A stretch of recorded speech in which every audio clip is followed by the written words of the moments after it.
let's go with the openings here. Who's first?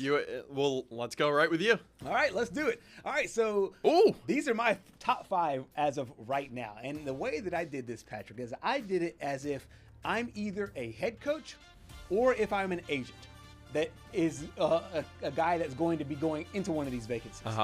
Virginia Tech to me is number 1, and people would ask why. And the main reason I'm going to point at is 2 things. Is number 1, you're in the ACC. I mean, like let's just say that you're in a Power 4, but you're in the ACC. Secondly, this is a university that's already pledged more than $200 million of financial commitment over the next 4 years. That's right. So they're digging deep. They're putting a commitment into sports, and so in my opinion, Blacksburg is a great sports town. It's a great sports town, and they love their college athletics. You just have to win there. I feel like it's a place that, not necessarily their bandwagon, but I feel like it's a place where if you are winning, you'll get the support. Right. You'll get the love. That's the reason why Virginia Tech, in my case, there is the number 1 if I'm a coach or if I'm assisting a coach. We'll go on with the rest of my top 5 here. Arkansas is number 2. Obviously, you're in the SEC. You're right next to Texas. That's my big thing. Is like you can recruit almost anywhere in Arkansas. Yeah. You are around so much talent. So it's not necessarily about getting the talent. It's about being able to get them all on one page and be able to play at a really high level. Penn State to me is my number 3. Main reason is that I think the Big Ten is top heavy right now in a way that's not really all that healthy for the conference. Okay. I think Ohio State is obviously number 1 team. Right. Then you have Michigan. You also have I think, in my opinion, USC at some point will come along because there's way too much talent there in California. In my opinion, you also have about 3 to 4 other programs that are right there outside looking in. That's where Penn State lives, in my opinion.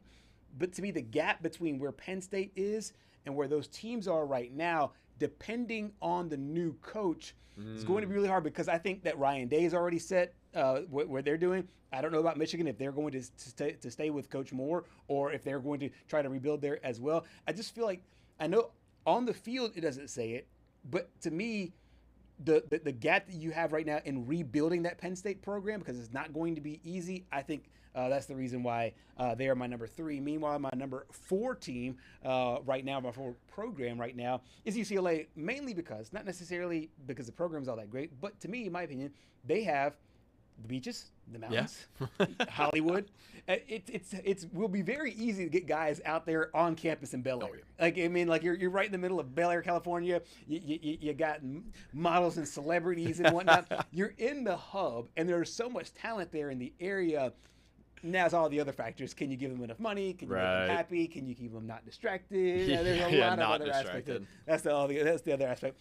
And my number 5, I'm going to go with Oregon State. Okay. Mainly because, one, I think when the Pac-12 is fully formed after next year, I don't know if they'll have the same seat at the table as everybody else, but I do think your champion, your conference champion, will get the automatic bid into the playoff. Now, if that's the case, and if you're Oregon State, you're thinking, hey, we got a chance every year, just like the ACC, in a watered-down power conference to secure one of those spots. So I feel like Oregon State, and when Oregon State's humming, that program's really fun to watch. Yeah, I mean, I feel like that is interesting because it also reminds me of when I was in college and watching West Virginia, the first year where the Big 12 really started to expand when they added BYU, Cincinnati, all of these new schools before they added, I believe that was the year before they added Colorado and started picking off the Pac-12 a little bit. But it just reminded that point reminds me of West Virginia got a really good schedule playing all of these new teams in their first year in the conference. I mean, they came over from Group of 5 schools. Right. So they were still trying to get the funds up and everything. And it almost felt like it was just an easy way to potentially a Big 12 championship berth. And what it came down to was you had to go and beat Dylan Gabriel and Brent Venables at Oklahoma before they left for the SEC, and then got blown out by 40. So without further ado, we'll jump into my top 5 jobs right now. Okay. I have to go with Penn State at first. If you look at all of the other head coaching vacancies and you look at the funds that surround the program, I don't care what's in Arkansas, if there's chicken and Walmart or anything. Penn State is going to do literally anything and everything they can. They will throw the kitchen sink at you. Yeah. To get you to come to Penn State, and they will provide you with all the resources. They've got that renovation project going on right now with their stadium. It's going to be a weird time. I'm projecting whoever takes the job, it's not going to be pretty next year. Yeah. But you got to slowly start building as time goes on. And I honestly think Penn State, that's probably the best job open right now. Honestly, there's so much to like about Penn State. And to me, Penn State and Happy Valley and that whole area, to me, that is a college football area. Yep. You're surrounded by a lot of professional teams as far as in the state and the surrounding areas, but there's no area that really loves college football. Of the list of vacancies, there is no better home field advantage than Penn State. There is no better, in my opinion, college environment than what Penn State has to offer, strictly from how much that fan base loves college football. I mean, Ryan Day and Dan Lanning, it just came out a couple weeks ago. They were asked, where's the hardest place to play in the Big Ten? Yeah. They said Happy Valley. Yeah. I mean, Happy Valley whiteout, that's got to be the hardest atmosphere to ever play in. Yeah. Moving right along, we've got Virginia Tech. And honestly, it piggybacks off of what you were saying earlier. Blacksburg is an amazing college town. No question. And, you know, Virginia Tech's a heated rival of the West Virginia Mountaineers. Yep. So if my West Virginia people are listening, you know, I got to give credit where credit is due. Enter Sandman is easily a top 3 entrance in all of college football. It's the only thing, I believe, now that I'm drinking the SEC Kool-Aid, any atmosphere outside the SEC that rivals the SEC. I guess you could also make the thing about Penn State too, but you know, Virginia Tech, whoever they get, they're going to get all that backing. Yeah. It just came out, I believe it's $50 million that is going 50 or 500 or one of the two. Yeah. Is going towards the athletic program. So whoever they get, they're going to have all the support. Absolutely. Moving right along again, we got Arkansas. See, here's the thing. This Arkansas opening is best fit for James Franklin. Oh, okay. I honestly, we're going to talk with Trey, our guy Trey Dare over in Fayetteville later in the week. I'll be interested to see what he says. I think this is a perfect chance for James Franklin to get right back into coaching, because part of his buyout, if I believe I'm correct when I read this, he has to be actively pursuing a new job or a broadcasting career in order to secure the $48 million that's left on his deal. Yes. Interesting. Because, and obviously Penn State will do that because they know that he is a hireable guy, especially at a P4. I mean, and I don't know how they would phase that. And to me, he could step into broadcasting in a heartbeat. Oh, I mean, he's got, as far as charisma and all that goes, he's got that in spades, and he can do whatever he's doing with the Kevin Peele and George, was it Jordan Peele and Key and Peele. Yeah. And obviously they do all the they do the impressions of him and whatnot. No, so to me, the media outlet is actually really, really solid.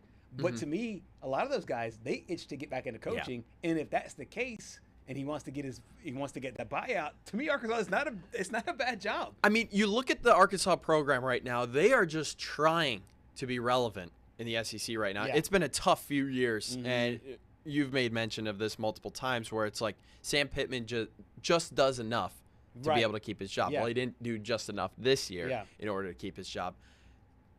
James Franklin, as we mentioned, does really good against teams of equal or less value, or equal or less skill. Yeah, it's the teams that are better that he struggles with a little bit.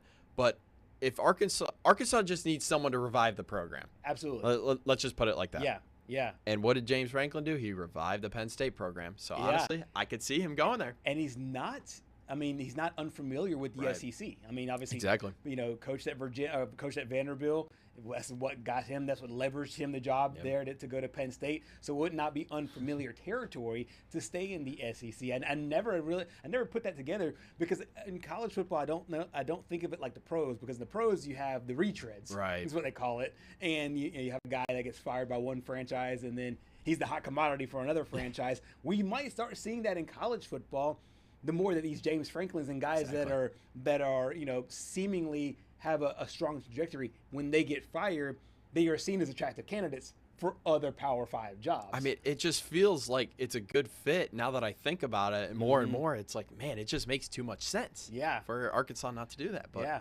we'll see as they go on with with their head coach search. Moving right along here, Oklahoma State at number 4. Here's why I put Oklahoma State at number 4 and not UCLA. Mm-hmm.